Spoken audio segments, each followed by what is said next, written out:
करते हैं और मांगता हूं उस परवरदिगार से कि अपना आशीर्वाद हम पर बनाए रखें और उस पेड़ को एक परमपिता परमेश्वर मान करके तब उनसे प्रार्थना करता हूं। हे रत्नवती के अलंकार, हे रत्नवती के अलंकार, हे कानन अक्ष, हे कान तार, हे प्राणवायु के प्रदाता, हे बीहड़, हे अन्नदाता, मानव संस्कृति के पथुर नायक, मानव संस्कृति के पथुर नायक, आपदा प्रबंधन के स्वामी। आप सभी जानते हैं कि आपदा प्रबंधन में सबसे बड़ी योग्यता होती है हमारे वृक्षों की, और मानव संस्कृति आज जो केवल बची है केवल वृक्षों के कारण से ही बची है। तब कहता हूं, हे दयानिधान, हे प्रतिपालक, हे दयानिधान, हे प्रतिपालक, जगत नियंता अंतर्यामी। और वृक्षारोपण की संस्कृति के लिए आगे की पंक्तियां हैं, हे दयानिधान, हे प्रतिपालक, हे जगत नियंता अंतर्यामी।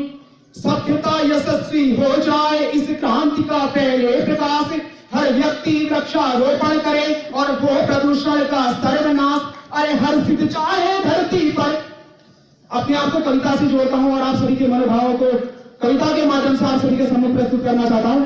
अरे हर सिद्ध चाहे धरती का, हर वृक्ष यहाँ पल्लवित हो, समृद्धि भरा हो मेरा भारत हरियाली का द्योतक हो, समृद्धि भरा हो मेरा भारत हरियाली का द्योतक हो।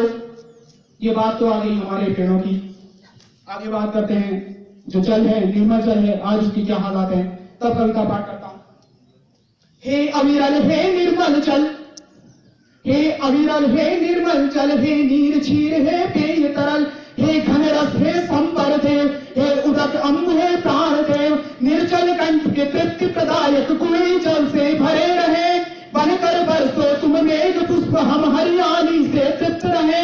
निर्जल कंठ के तृप्ति प्रदायक, कुएं जल से भरे रहे, बनकर बरसो तुम मेघ पुष्प, हम हरियाली से तृप्त रहे।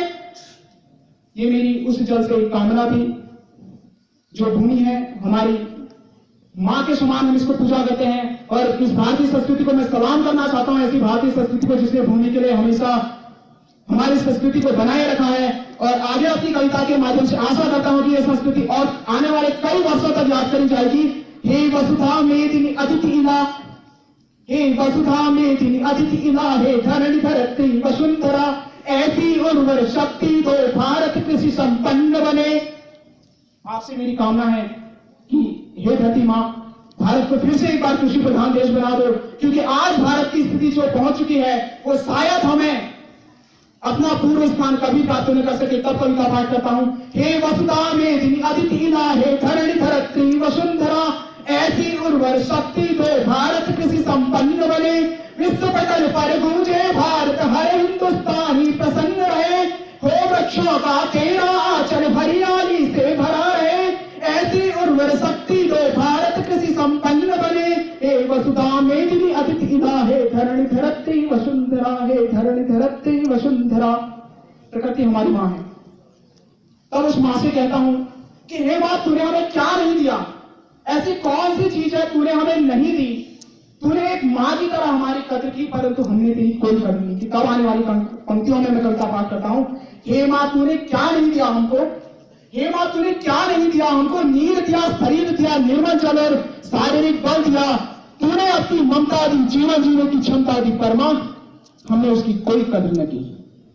तूने हमें निर्मल जल दिया, शारीरिक बल दिया, अपनी ममता दी, जीवन जीने की क्षमता दी, परमा हमने उसकी कोई कद्र नहीं की। इसलिए आज हालात ये बन चुके हैं। आज हालात क्या बन चुके हैं, आने वाली पंक्तियों से समझिए कि प्रदूषण आज शीश उठाए खड़ा है।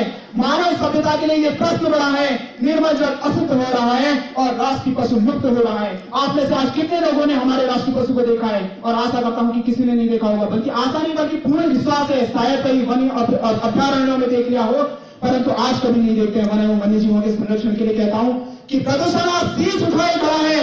मानव सभ्यता के लिए यह प्रश्न बड़ा है, निर्मल जल अशुद्ध हो रहा है, राष्ट्रीय पशु लुप्त हो रहा है। मां, मैं तेरा बेटा हूं, इसलिए ये सब नहीं सहता हूं और वृक्षारोपण का प्रण लेता हूं, क्योंकि मां तूने हमें सब कुछ दिया, परंतु हमने उसकी कोई कद्र नहीं की। धन्यवाद।